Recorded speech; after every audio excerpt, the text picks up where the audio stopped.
Flyffers to the first episode of Portals Explained. We are here on the ProjectM Discord server where the admins actually care about your opinion.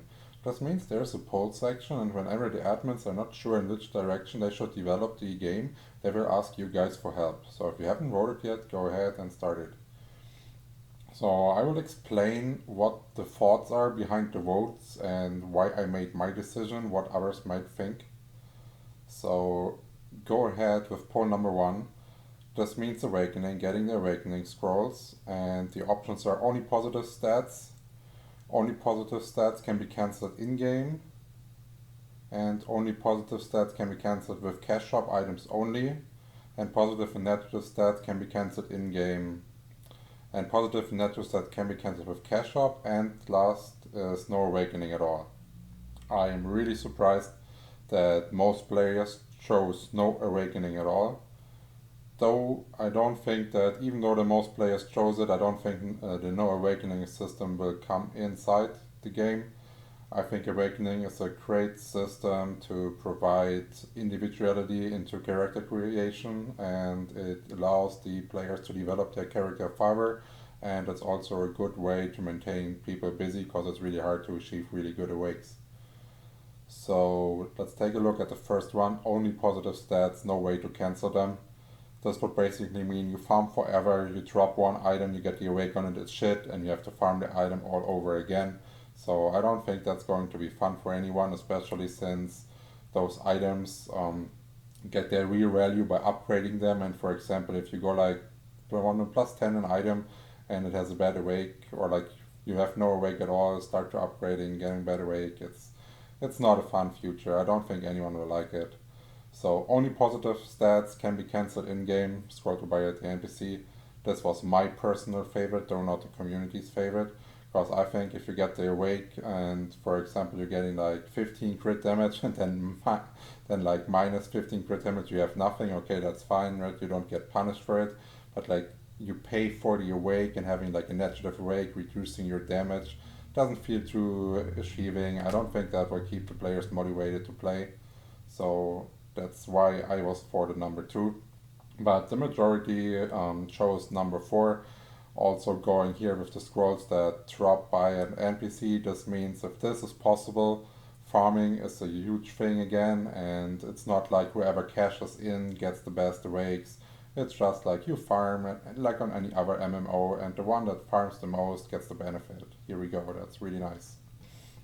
On the second poll, that's more a design based thing. So Flyff has different themes. We got the gold theme from 19, the Masquerade, and the original white orange one, and I'm not surprised to see the most votes on the original here. Many private servers tried different themes, different kind of taskbars and all kinds of shit, and it never worked out well. The people always requested the old one, so I'm not surprised to see the highest vote here. Then on the third vote that we're going to cover, it's an important one about leveling. So there's different approaches how to continue after the 120 max level in future expansions. This means the sim option is return to level 60 with master crates until hero. This is basically the same as on Flyff PC version. And a new approach would be introducing directly new levels and other material content like dungeons, quests, gears, and stuff like this, and not giving you the rebirth. And the other option is stay with level 120 forever and expand the game. And as well here, I'm not surprised to see those being really low, because leveling is a huge part of life and will ever be. And yeah, I'm pretty sure that people enjoy leveling and trying to show off like that they have a higher level maybe than their friend, they progress faster. That's something like to compare each other in games, and whenever the competition is starting, games are getting more intense and fun.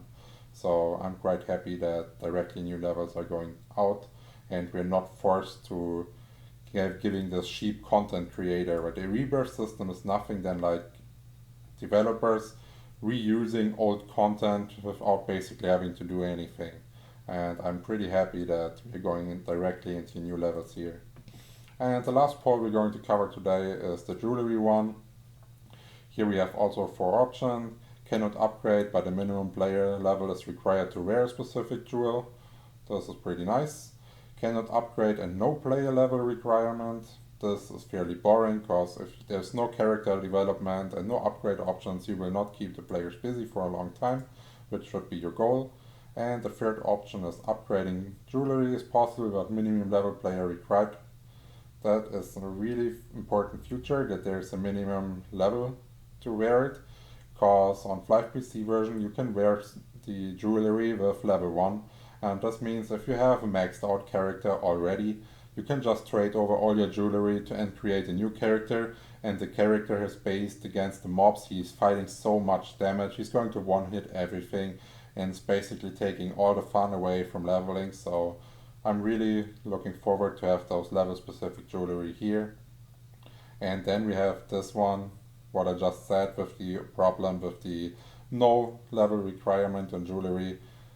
It's just having too many different power levels, and I don't think it's going to work out without having like a fair gameplay and having like the same leveling speed. The admins can adjust by EXP rate without many heavy huge DPS spikes here. So if you want to know more about the other polls, don't forget to subscribe.